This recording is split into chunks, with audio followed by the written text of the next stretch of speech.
All right. Welcome, Scott. Welcome to AyA. Yeah, welcome. Thank you.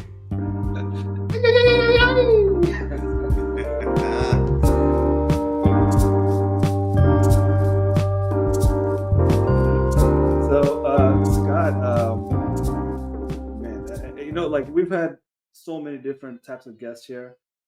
Always a pleasure to have a Marine. We always count on the Marines to bring the flavor, bring their A game to the table and just, give us some insights and understanding on things that we cannot verbalize. I mean, we could say the same thing over and over, but it matters who says it. So when a Marine speaks so eloquently and is able to capture the audience's needs and understanding and how they need to take actions, it always works. So Scott, without further ado, please tell us about yourself and welcome to I. Hey, I'm honored to be on. I love it. I love it. This is awesome. It's motivational. This is right up my alley. So, Asif and Lucky, thank you for having me on your show. Uh, I retired in August of 2023 from the Marine Corps. I served for 31 years. Greatest honor of my life. I loved it. Service. Certainly, thank you. Uh, hey, you can't do 31 years without having a couple of bad days, but I loved every minute of it, quite frankly. And I got to serve in a variety of different places, from the infantry to special operations, from space and cyberspace, and pretty much everywhere in between, to include a couple of years out at sea as well. And I will tell you, the challenges that I faced and went through at the tactical level led to opportunities later on at the strategic level in some really incredible assignments. So I got to serve at Marine Corps Forces Special Operations Command just as we were getting started there. And then I got to serve at Marine Corps Forces Cyberspace Command when it was brand new and we were standing this thing up. And then I was afforded a few other opportunities that were a little bit outside the norm. I got to serve as the command senior enlisted leader at the Defense Intelligence Agency. Later, I moved on and I served at the command senior enlisted leader at the National Security Agency and United States Cyber Command. And then in my last assignment out there in Colorado Springs, I served as the command senior enlisted leader of United States Space Command. And so you take all of that and put that into a career. You might say, "Wow, that's a fiction novel." People, I'm on the airplane a lot, and I'm careful to tell people what I did because I don't think they're going to believe me. And it's really because I had great leaders who gave me great opportunities, and then I tried to take advantage of those in a positive way by helping others and learning. Academically, I had the great fortune of going to Harvard University and Johns Hopkins for some leadership and development programs. But I also took some time to get my master's in cybersecurity because the topic we're talking about today is one that is critically important. And you can either pay attention to AI or you can become irrelevant in the future. And there's really no other option. It's either you're in or you're irrelevant, especially in business. And I think even in the Department of Defense as well. And so I'm really looking forward to joining you all today and to get the message out. And I hope by getting the message out, we help others and educate others along the way. Uh, I just want to capture two things you just said right at the end. Educate Wow. and cybersecurity, education and masters in cybersecurity. Uh, well, you know, Davos conference was happening. I think for last few days. I think it already ended. Maybe their top four priorities to discuss is global security, what's going on in Yemen and what's going on in the sea, and climate change. That's their second part. But if we were to say what the relevance is to this podcast, is the last two, which is artificial intelligence and workforce that is artificial intelligence enabled, right? So upskilling is the last piece. AI education is the second piece. So I think when it comes to education and the workforce's understanding of AI, there's no other way to do it other than to say we need to educate and we need to educate for upskilling purposes. As in, we bring your talent that you already have. How do we incorporate AI on top of that? As in, you are AI enabled rather than enabling the traditional ways, right?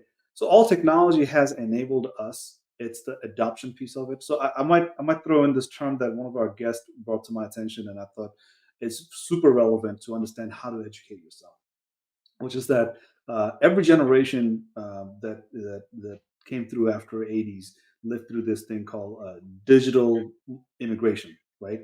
As in they Right. have immigrated to the digital technology, and Right. then we also had a digital refugee, people that has been negatively impacted by the digital evolution. And then you have digital natives, as in people that were born into the technology without ever transitioning into it, right? So all three of them has a different mindset, and I think Scott, you talk mindset a lot, and I really, really appreciate your YouTube channel and all the things that you do on YouTube and on LinkedIn. You really are inspiring a lot of people with your thoughts and comments there. So that three piece of demographics that we are talking about, we are having the same with AI today. As in, I Yeah. believe there will be an AI natives, that people will be born into it without ever transitioning, and we will have AI refugees. And that AI refugee is very concerning. As in, when the last digital transformation happened, the evolution happened, it has enabled people without people noticing how it enabled them, and that negative impact of it, we saw it eventually. And this is the digital refugees that was impacted negatively by it. And then the digital immigrants has done somewhat of a decent job in understanding. But as this AI shift is happening, it's happening way too fast, and it's happening in a pace that even for me to keep up with. And I'll tell you how. When ChatGPT came out, within months, I had to shut my digital things off. I just couldn't keep up with what was happening in AI within months and days of ChatGPT coming out. Popularity of Yeah. ChatGPT, the Right. Pandora's box that they opened. So I'm going to stop right there. I think that's enough food for thoughts there, because we really have to capture that education piece. And like you said, having a master's in cybersecurity, you probably have a perspective that a whole lot of people will need to understand it from your perspective, and take actions on it. Yeah. I'll introduce you another term. And I'm going to introduce this one to you because of my work with those that have mastered different languages, linguists. And one of the questions I've asked these individuals, whether I was in an Eastern European nation, in Asia, or in the Middle East, and I had to convey my uh, direction or just conversation to others who didn't speak English, is I would ask them, what language do you dream in? And as you talk to folks that speak three, four, polyglots and these others that speak so many languages, it's fascinating to have this conversation. And so I would offer you that there's this other area called digital dreamers. And that's where I think I am, is with the world of artificial intelligence. I really dream in this language. I'm thinking through all of these things, and quite frankly, let's be real here. We are on the very beginning stages of artificial intelligence, which is more generative AI and large language models. And so I'm thinking about, am I asking some of these, whether it's Chat GPT, whether it's Bard, am I asking the right questions? Am I thinking through what I should be asking? And as I interact, and I would encourage folks that are not quite sure how to do this, to just get on there. And I have some sites on here I'll recommend later throughout the time. But one of the things, as I retired and I created my own company, S2 Stalker Solutions, is I'm working through teaching this and consulting in this area so that I can offer solutions to business and the DoD customers as well. Because you mentioned the first piece, the Houthis in Yemen and that sort of thing. And while many may not see how that impacts us, I would offer it directly does. It impacts the supply chain of goods and services. It could certainly raise prices if we have conflict and oil goes up, all these things. So everything in some way is interconnected. And if you are not a digital dreamer today, start. Just get on the system, start learning about Chat GPT, Bard, one of the websites I use, I wrote down a list here. I use Brood a lot as you talk about bringing your web ideas to life and creating websites using AI. Because the beautiful thing, and I'm a very analytical guy. I'm a very kind of no nonsense, serious guy. I take data and facts. I make decisions. I don't have an artistic bone in my body. And so I can use Brood or other websites out there to visualize what I'm saying, and it always impresses me. It overdoes it every single time. It's remarkable out there. So I would offer, whether you're a digital refugee or any of the others, you can get to that digital dreaming phase where individuals who speak multiple languages, as we know it, are. But you got to get there. You got to play around because, and you said this, Asif. One day of AI is really akin today to about 30 days of regular business. It's actually going to get faster than that, where one day of AI is going to be a month or 6 months, a year, a decade. It's so fast. And, in the cyber world, in the IT world, we talk about Moore's law, and that's a theory, but it's a law that really says in every 18 months, I believe it's transistors or hardware doubles, and they get smaller and they go faster. AI, I don't know that there is any law yet. It's just moving so quickly, and we're learning through it. And soon, at some point, I don't envision this Terminator 2 doomsday that others are talking about. But if you think of the history of humanity of the world, the apex predator has always been the most intelligent being. When are we no longer that most intelligent being, and what happens then? It's fascinating. But if you're going to be a digital dreamer, you've got to start playing with it now, or you will become irrelevant in the future. You're absolutely right. I think our last conversation we had was, when do you start to dip your toe in now, or do you wait until things are more set to where it's easier to run? And at the end, you want to get in when you can. The big thing with AI is it's exploded in many ways because of the cloud. The cloud has set up opportunities where now things can be centralized. People are now taking advantage of what the cloud is and what AI can give in the cloud when it comes to security, when it comes to data. There's an explosion of how to get to AI, and AI is not stopping for anyone. AI, No. and at the end, like you said, how do you learn what AI is? We're not trying to be developers. In some cases, we just need to understand what the technology is. What's generative AI? What's statistical analysis? What's large language models? If you start to familiarize yourself with these types of terms and how you can maybe use those technologies, you're going to be in a better place in the long run. And our goals not just to teach you know one person or another, but there's a special set of individuals out there that are just ready to get things done. Veterans, and we work a Yeah. lot with veterans. I teach, I work with veterans, and at the end, these individuals are coming out ready. And how can you retool these individuals? How can you teach them these terms? What is, deep learning, machine learning? At the end, these terms you're going to have to become more familiar, but you don't have to be a developer. Just start off with Right. understanding leadership. I work with leaders now, they're afraid. And the more we can just make these more common terms, the more we can enable people. And so I'll stop there, but definitely, Scott, you're in the right place. Yeah, what's under the hood matters very much. And Scott, Right. you're hitting some of those key points, and I really appreciate that. I know you have some thoughts to explore, but please also give us a understanding of how, as a leader with S2 Solutions, are you enabling leaders and maybe the whole workforce?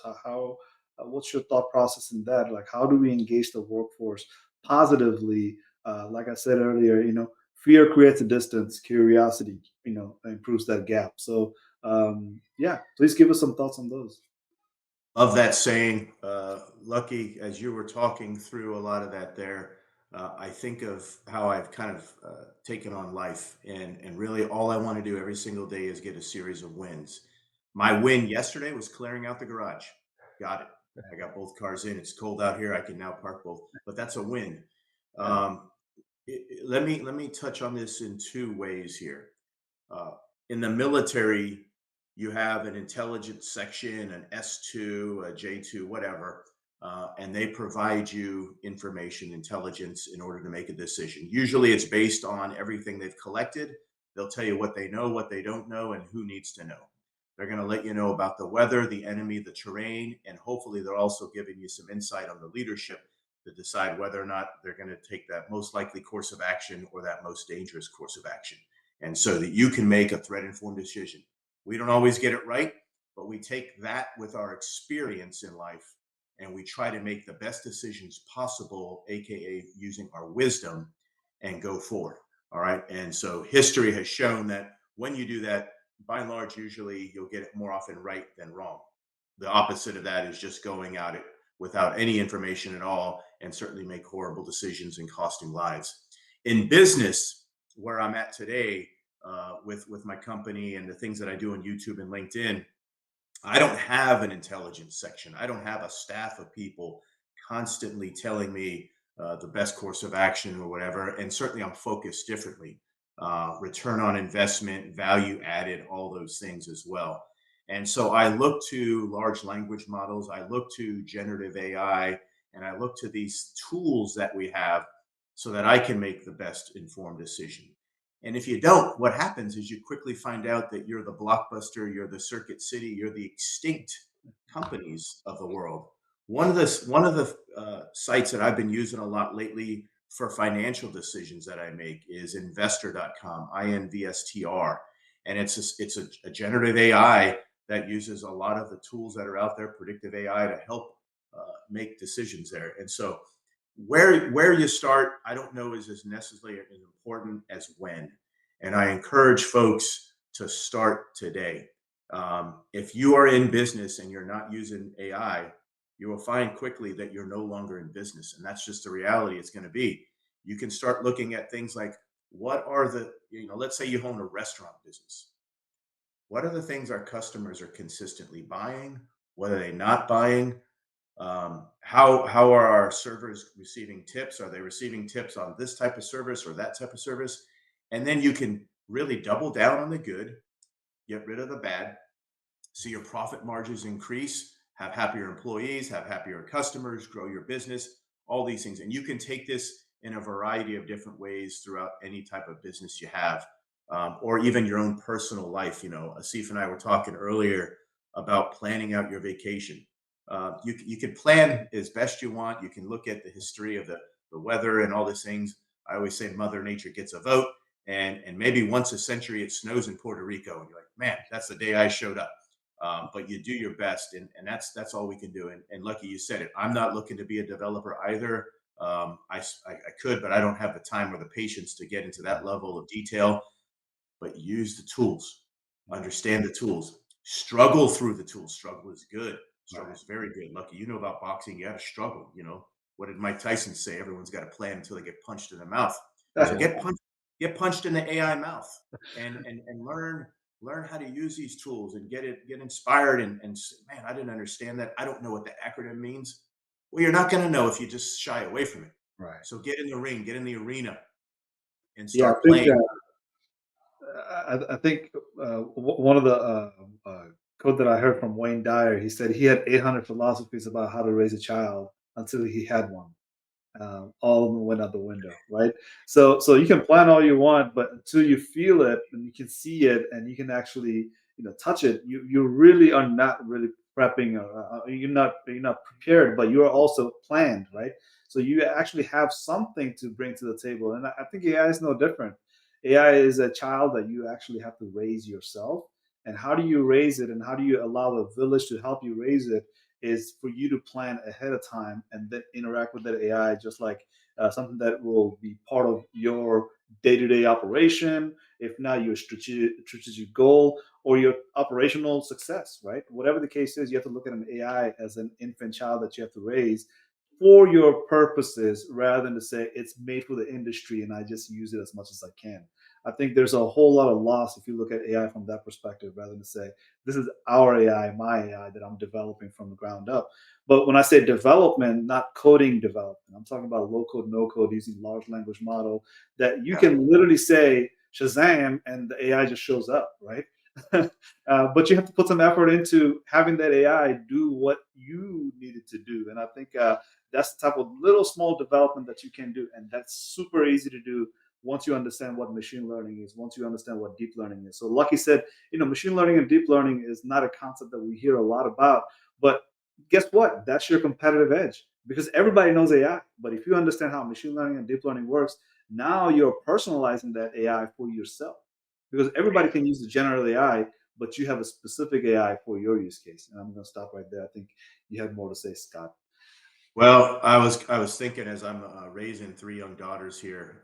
So think if you think of AI as a 3-year-old that knows everything, you got the emotional intelligence of a 3-year-old, but the brilliance of Einstein. It's a challenge there. We're balancing out, but in many ways, that's where we are with the maturity of this, and we have to think through the ethics because currently, right now. AI is really just going to take what humans have given it. So if there are biases, if there are discriminations, if there are misuse, if there are privacy or surveillance, any concerns that we have, in many ways, it's because we bake that in, and we're learning through this. Again, that's that 3-year-old that has the brain of Einstein. It's just a fascinating world out there that I'll just continue to go back to the key point. If you don't think you know what machine learning is, the next time you type an email and it starts to get ahead of you with what you should say or what you may say, that's what machine learning is. It has learned through the things that you tend to say, how you tend to say it, how you address people with a proper greeting, and it writes it out there for you. And starts now. Certainly, you can change it and edit, and I normally will, but oftentimes I'll take what it says, especially because as I type, I'm writing all these typos, and I'll just say, "Oh, that looks good. Let me use that. Let me modify it a little bit here, and go from there." Um, I think again we're at the very early stages here, and this reminds me of a conversation I had with my fourth grade math teacher, and the opportunity to advance into more complex mathematics and theories was there. God bless Miss Hamanaka, who was my teacher, and we were talking through.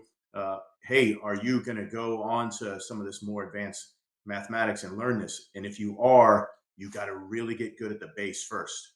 And I think that's where folks need to get right now is understanding of the basics of artificial intelligence, machine learning, large language models, pick your term, because in a couple of years, this is going to get very complex and you will get left behind in more of that advanced mathematics model that I referred to.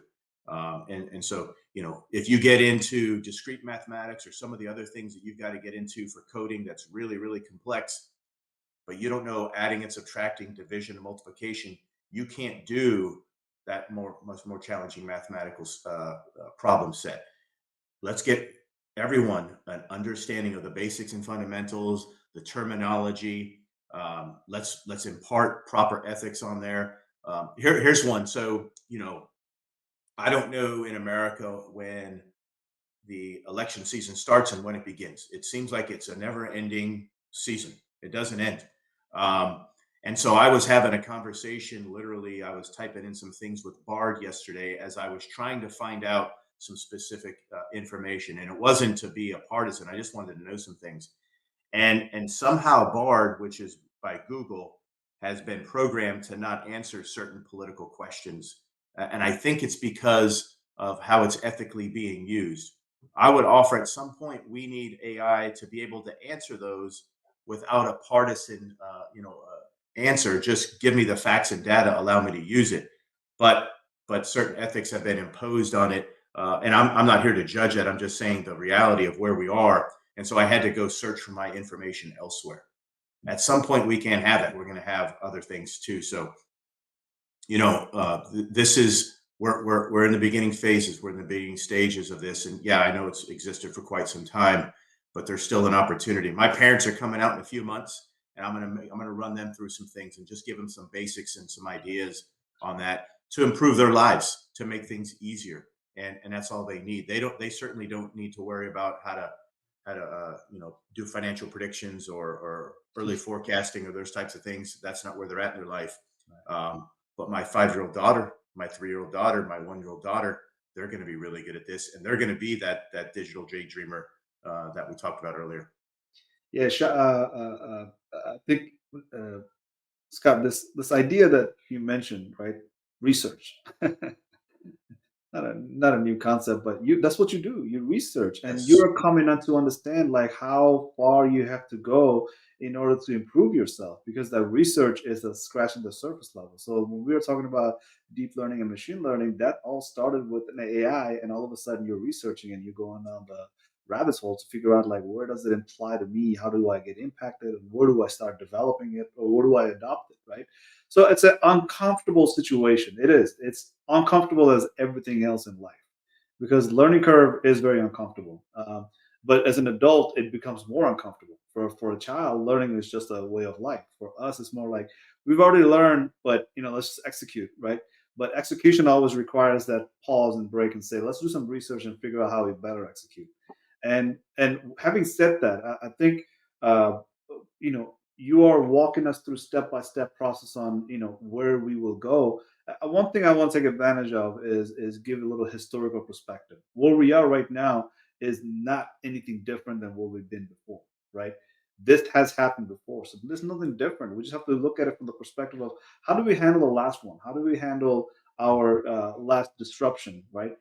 What I mean by disruption is that Tesla cars, right, came out. All of a sudden, they're beating Ford and BMW to the game that they've been in for hundreds of years, right? You can look at BlackRock hedge funds.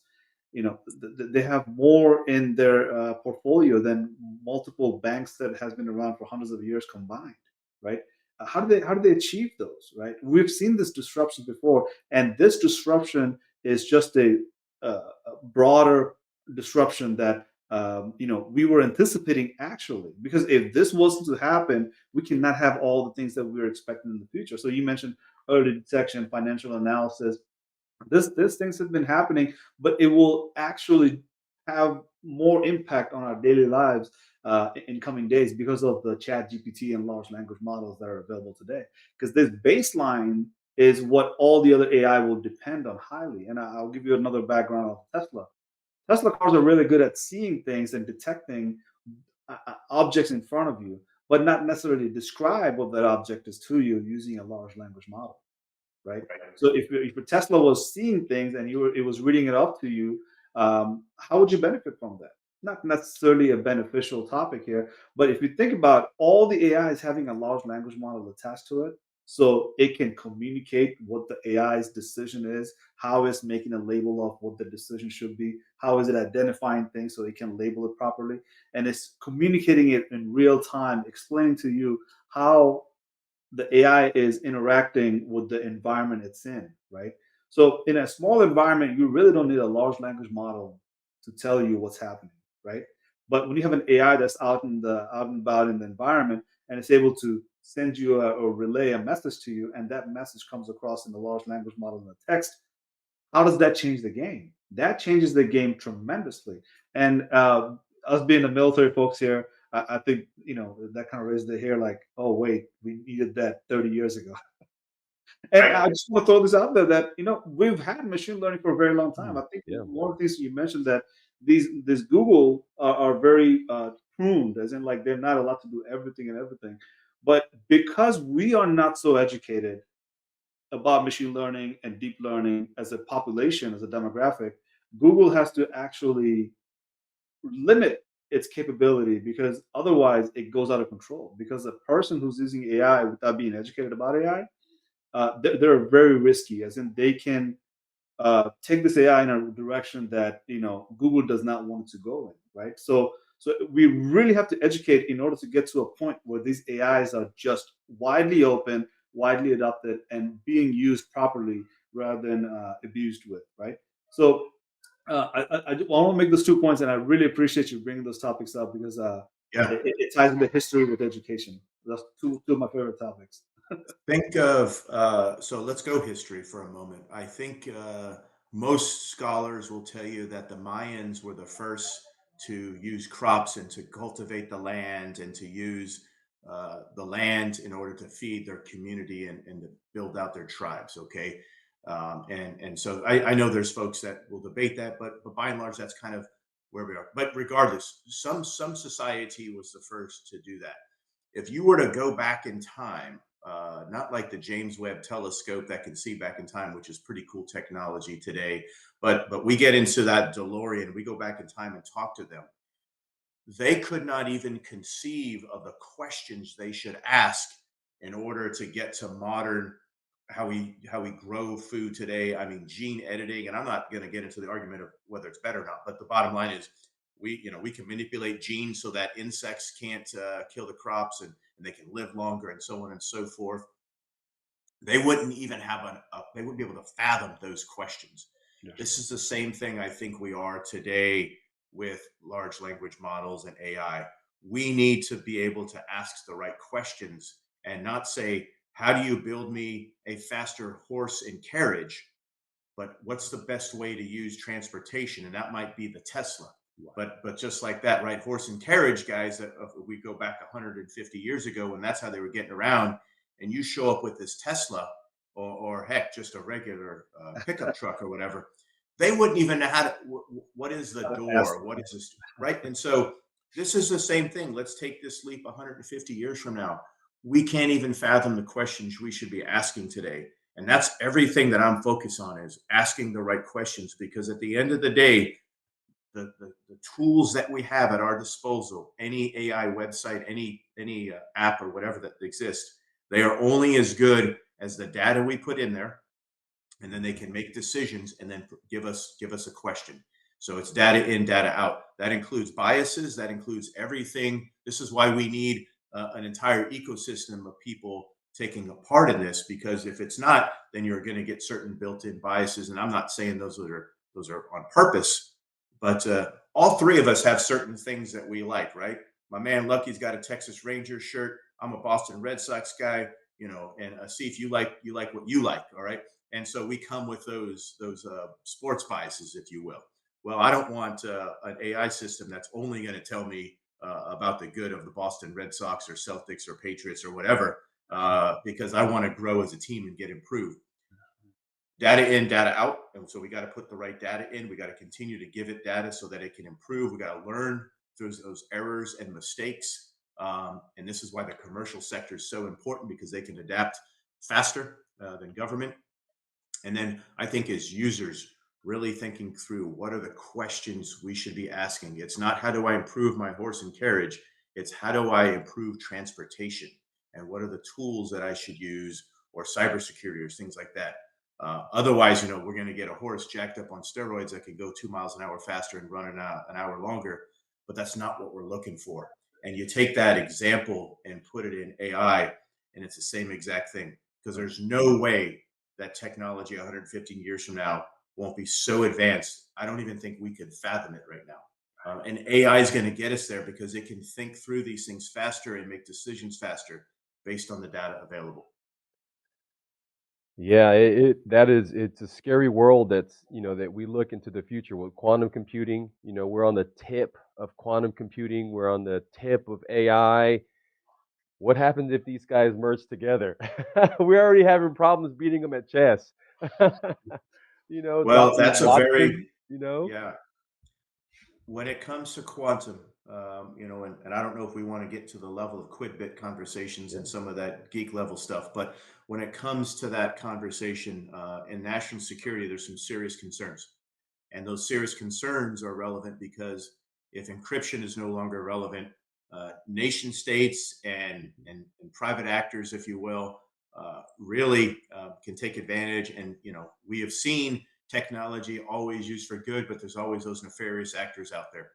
Um, and I'm mindful of one of the reasons we were able to defeat Japan and Germany in World War II, and that had a lot to do with our Navajo code talkers, because we knew that some of our communications was being intercepted and understood. And so if we just used a native language and used some of that diversity we had in our own nation, that they couldn't break that. They could break the trons. We had to go back and do that. So what does that version look like in the future? Where certainly I think every language now is probably downloaded and you can instantly talk through it. But quantum, Lucky, you're right. We've got to look at quantum resistant algorithms. We've got to look at quantum resistant encryption. hardware, software, and so on. Because I mean, there's a lot of debate whether or not we'll ever actually see full quantum. I think whenever we can visualize something, it usually happens, and so I believe it's going to come in the ways that they see it, and we have to be prepared for this Yeah. from a national security perspective. Hell, from a personal perspective, I don't need people breaking into my bank and stealing my money either. Not that there's a lot, but I've earned what's there, and Yeah, I've earned those 2 cents. right, right. Yeah. You know, there's interesting is how long story short, we're trying to put together the okay, how does AI, don't hurt humans, what are the rule sets for AI? And I know they came up with a few guidelines here recently. I call it the 10 commandments for AI. And we're trying to figure out, okay, eh, how do we manage, how do we explore, but how do we let this grow? And private business, governments, there's going to be another area called, well, we've always seen it open source. Open source where you and I, the people are out there trying to do the right thing, and then you have other, you'll say the private industry is doing their own thing. The Googles, they have their own, IBM, they have these fantastic AIs, okay? But at the end, it's going to come down to, people out there trying to do the right thing, setting the right parameters is always going to be something for AI. How do we protect ourselves from ourselves? That's the main thing, right? Mhm. But then how do we continue to grow AI where it's safe?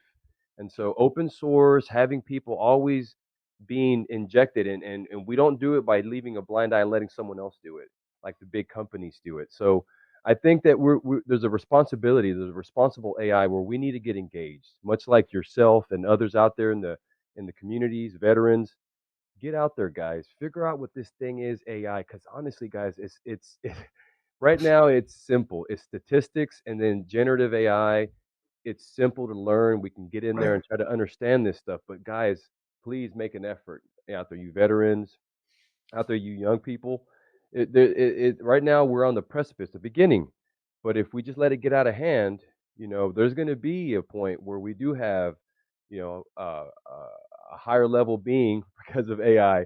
And like you said, you know, eh, who is going to survive? We want to be able to use these technologies like an appendage, something that helps us make better decisions, and that's where we're at right now. How do we make better decisions with this technology, and understand that that's where we're at now? But definitely Yeah. thank you for everything that you do. Right. Well, no, thank you, Lucky. I think this is so. I try to be optimist, but also realist, Hmm. and that's not always simple. But this is where I am optimistic about AI, because if you look at the People's Republic of China, you look at Russia and some other autocratic nations, North Korea, the average citizen and average individual does not get to contribute to the conversation. They don't get to add value. They actually are very restricted and censored on the internet. Whereas in the United States and the free societies that are out there, our partners and allies, uh, we can communicate freely, we can travel freely, we can have these conversations and use this. And if one of our friends in Japan or Norway or Mexico or New Hampshire has a great idea, we can all use that and take advantage of that and contribute and upgrade it and make it even better. But in those autocratic nations, they don't get to do that. And so I think this is going to lead to where we have the lead in AI, but we can't be naive. And the reason that those are autocratic regimes, and I left out Iran not on purpose, but the reason they are where they are is because they don't like us. They don't like our way of life. And when I say they, I'm talking about the governments, right? We don't have any.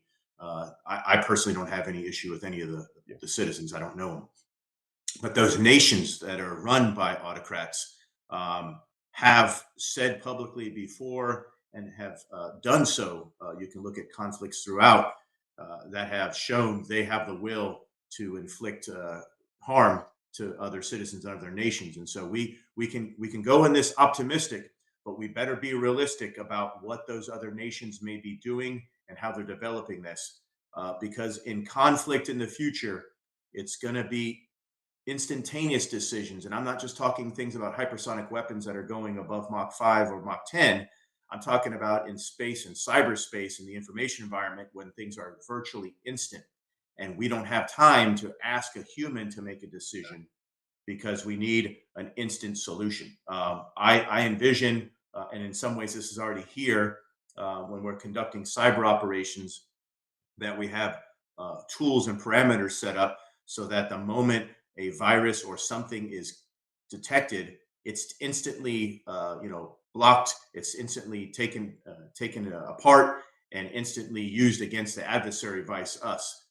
But if we have to wait to tell a person about that, to make a decision, to get a bureaucrat to make a decision, and then implement that decision via humans, even if that takes hours, it's too late. That's right.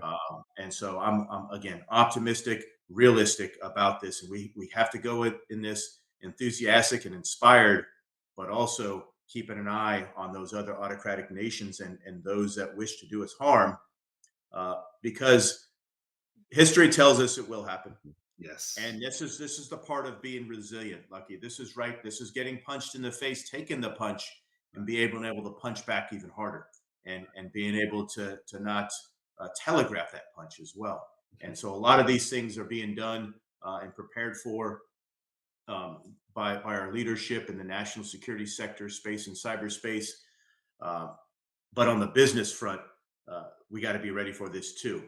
We can't have banks that are penetrated uh, either kinetically, physically, or via cyber means and drained of resources and an economy sunken. But I am optimistic. I really am. I'm really excited. It's great Yeah. times to be alive.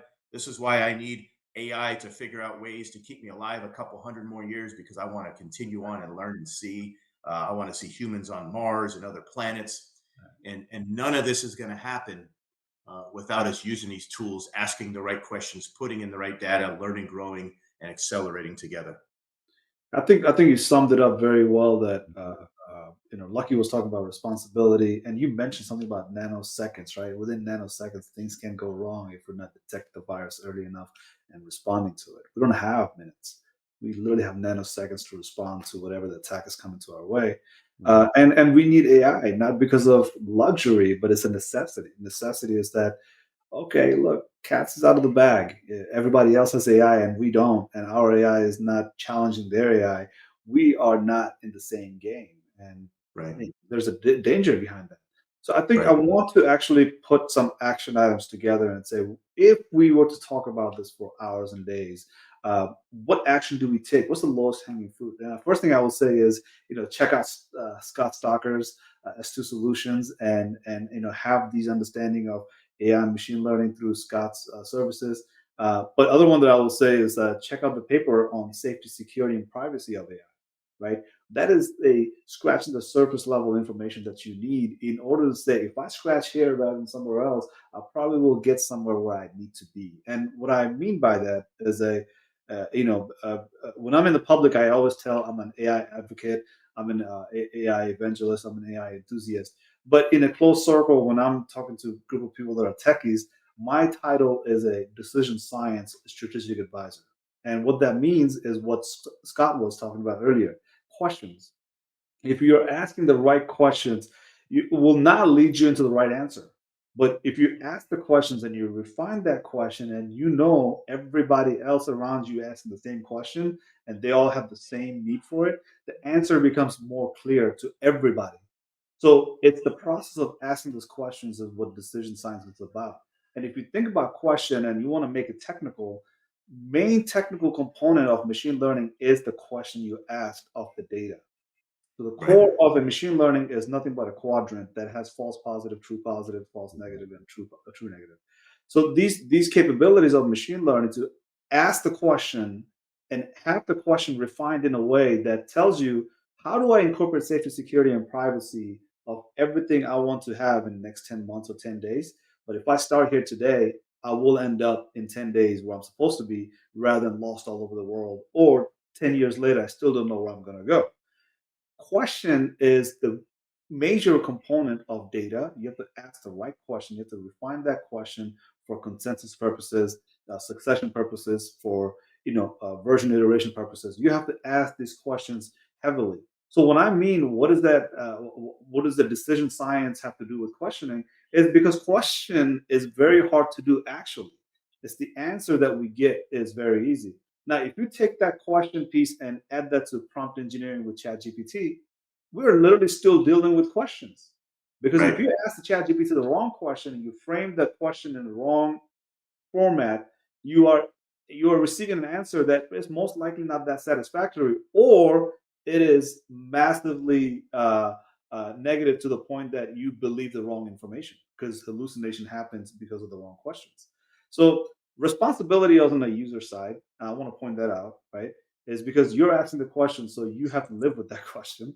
And then the other part of it is that how do you stay ethical? How do you stay safe? How do you stay secure? How do you maintain privacy? I think we just had this conversation. So start asking the question based on safety, security, and privacy. Start scratching from there if you're starting today. I hold lengthy workshops with the leaders, and all the leaders, what I tell them is that if I can have you ask the right question at the end of the session without understanding zero technical knowledge, as in you don't need technical knowledge at all, you just have to refine how you ask this question for the purposes of machine learning, you have a successful starting and the ending will be beautiful. Let's take the strength of the United States of America, our great nation, and this idea of e pluribus unum, out of many one.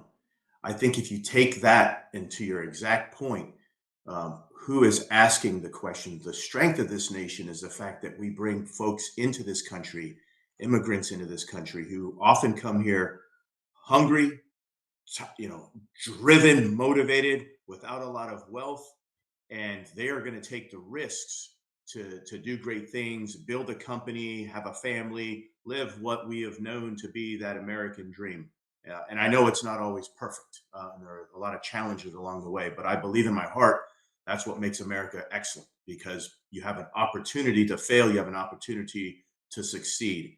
In the same ecosystem of artificial intelligence, we need to make sure that we have everyone there at the table that is asking the questions, that are driving the conversation. And it can't be a group of elites only that build this out. And so I want to have men and women, I want to have different ideas and thoughts and theories out there, um, that drive competition, that drive to a better solution, that drive ethical decisions that are great for all of us. And I think if we don't, we ought to be concerned. And so the companies and the corporations that are making these, the smaller businesses that are building these ideas, and that may eventually be bought out. Uh, the only thing that I care about going into all of this is we have an equal playing field of individuals asking the questions, driving the solutions, and looking at how to reframe the problem set. And that's where I would look at how did this country become so excellent? And I get it, we're not perfect, but we want to become a more perfect union. The same thing with AI. We want to get that closer to perfect. And how do we do that? We give everyone an opportunity to play. We give everyone an opportunity to ask the questions, to drive the solutions, and be a part of the conversation. All of us should be concerned if that is not the case, if that does not become the case, because we're going to have something that is very myopic and it's focused on my Boston Red Sox only, which maybe Scott Stalker is the only one happy in the world, but that's not what we want, right? I actually love competition. I yearn for it, right? I'm not going to get in the ring with Lucky, but I like competition, and that sort of thing. But if we as Americans believe in that statement, e pluribus unum, out of many one, we need to apply it here in the artificial intelligence world as well. Well, how do I say ay ay ay ay when I know I have a challenge? But let's go ay ay ay ay Yeah, that's right. let's Well do this. said. Well said. Yeah, well said. Because Um, it's going to be right. The technology is going to mhm, do what we tell it. yep. Now, if we get to Neo and the Matrix and Morpheus, where the machines have made the leap and they have self-corrected and they are doing their own things. We got different conversations to have, but we're not there yet. And we can prevent that level of craziness from happening if we give everyone a chance to be a part of that discussion, so that we don't create a machine world that has subjugated us to an energy source. And listen, I love the Matrix. I love all of them. I think Matrix 4 questionable on, but I love to think about that and where we're going with everything. Mhm. Um, but yeah, we're not there yet, right? And I think whether you're thinking of that movie or Terminator 2, and it's going to be all doom and gloom. It may, but it will we'll get closer to doom and gloom if only a small section of society gets to play in this arena. Well, Scott, the message of all these movies is that the mass population was uninformed, and that's how we ended up in Terminator 2 and Matrix, because there's a mass amount of people that are uninformed as to what zeros and ones and binaries and quantum computing or even the statistical analysis is, right? So matrix manipulation is the original name of AI, right? The data matrix manipulation is the way AI was born. So, hey, if you don't know, you will know eventually. But by the time you find out, where do you want to be is up to you, right? Learning So, has occurred. I didn't know that, right? So learning, I've got another win in today. I did not know that. Thank you. Mhm. so Lucky, closing comments and thoughts. No, I mean, amazing conversation, absolutely right. Everyone has to have a say. We're going to grow this thing together. Only time will tell. But thank you, Scott, for being there at the front, helping us, helping leaders become more educated and promoting AI. Hey, thank you Thank you. both. And if folks want to follow me or have an idea of my thoughts on this as well, to include your podcast here, I would offer you can find me on LinkedIn, just under my name, Scott H. Stalker, or I just started a YouTube channel that I've just started to get going, and my company S2 Stalker Solutions. And so I'm trying to dabble more in this to offer solutions to others, both in business and the national security sector. Focus on our personal development. Thank you, Scott, so much. With that, see you guys next week. Aye, aye, Awesome. aye.